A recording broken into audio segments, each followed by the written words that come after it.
Berjumpa lagi dengan saya, Dwi Susanto. Saya akan membagi sedikit informasi mengenai majalah sastra peranakan Tionghoa di Indonesia. Mengapa majalah ini sangat penting untuk kita ketahui? Karena majalah sastra ini menjadi bagian dari distribusi. Satu, sebagai bagian dari distribusi. Kemudian yang kedua, sebagai penyatu dari para pengarang peranakan. Dan yang ketiga, ada nilai ekonomi yang ada di dalam majalah itu. Yang pertama, sebenarnya majalah sastra yang diterbitkan oleh para pengarang peranakan Tionghoa ini sudah lama ada sejak zaman kolonial, sejak zaman awal kemunculan sastra peranakan Tionghoa.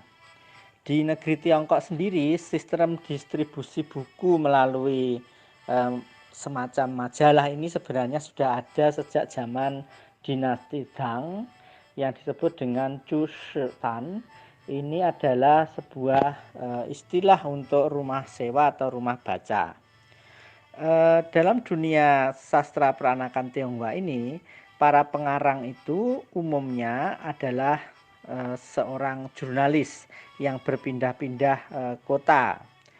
Namun perlu kita ketahui bahwa pada masa awal penerbitan sastra peranakan Tionghoa ini melalui penerbit ataupun percetakan yang dikelola oleh orang Tionghoa sendiri dan juga orang Eropa atau Indo-Eropa. Namun pada masa tahun 1925 sekitar itu atau hingga menjelang Perang Dunia Kedua, penerbitan karya sastra peranakan Tionghoa ini mengalami sebuah masa atau sebuah periode yang mencapai puncak kuantitas dan sekaligus kualitas dari karya-karya tersebut. Nah, pada masa ini 1925 persebaran majalah kesastraan yang mendukung distribusi dan juga produksi karya sastra peranakan Tionghoa itu jumlahnya sangat banyak ini ya.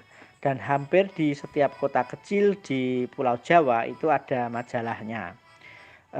Untuk kita ketahui bahwa majalah-majalah sastra peranakan Tionghoa ini sebenarnya sudah ada sejak tahun 1895. Ya, ini misalnya buku bulanan itu di Batavia tahun 1895. Kemudian buku rupa-rupa cerita salinan dari bahasa Cina dan sebagainya dikeluarkan mingguan. Ini terbit di Batavia pada tahun 1900. Kemudian Taman Cerita terbit di Batavia pada tahun 1920. The Beauty itu terbit di Batavia tahun 1930. Mustika Roman itu di Batavia tahun 1930. Kemudian Gudang Cerita di Jakarta 1948, ini sesudah Indonesia merdeka.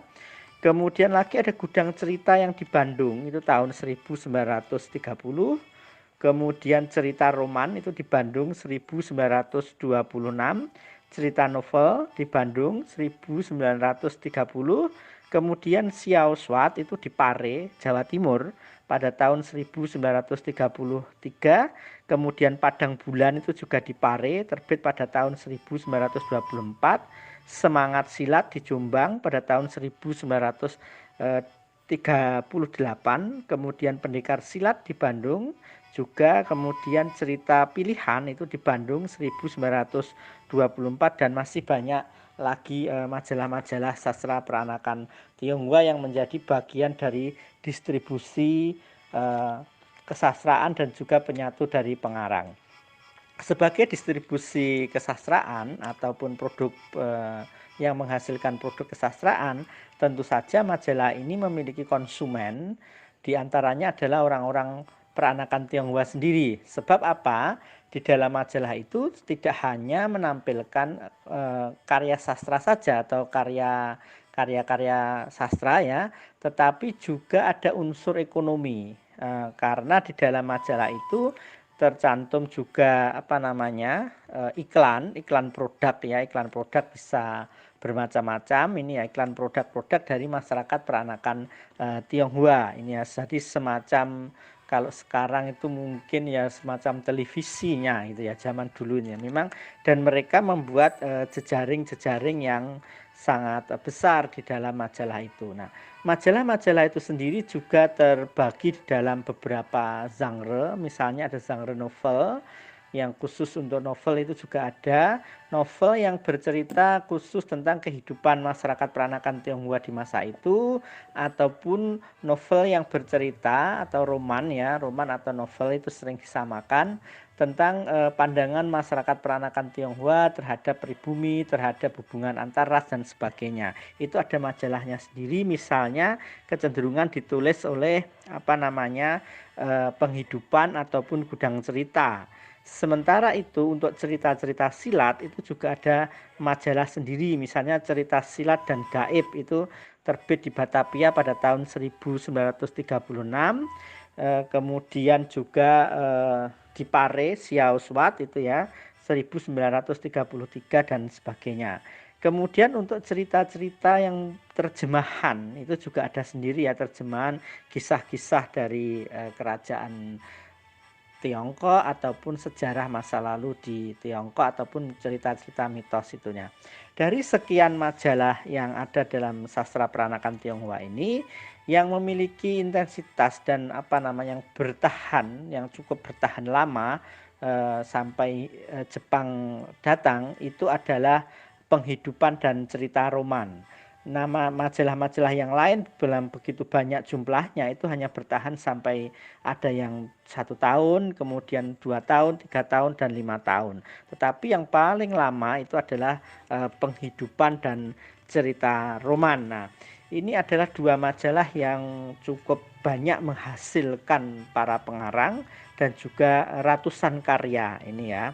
Mereka tentu saja memiliki sebaran pengarang yang sangat beragam, kemudian konsumen yang sangat beragam, dan isi atau iklan-iklan, kemudian foto-foto dan lain sebagainya tentang kemajuan di Cina, keadaan di Eropa itu juga menjadi ciri dari majalah ini. Untuk selanjutnya pada kesempatan berikutnya kita akan melihat bagaimana karakteristik dari majalah Penghidupan dan Cerita Roman ini, dan bagaimanakah peran majalah Penghidupan dan Cerita Roman ini dalam mendukung persebaran, kemudian produksi dan penyatu bagi identitas masyarakat peranakan Tionghoa di Indonesia. Saya kira ini informasi tentang majalah sastra peranakan Tionghoa yang begitu banyak menghasilkan karya sastra dan sekaligus menjadi sarana distribusi dan sekaligus produksi dari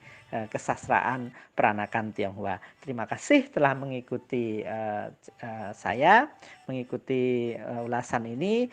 Sampai jumpa dan selamat mengikuti yang berikutnya. Terima kasih.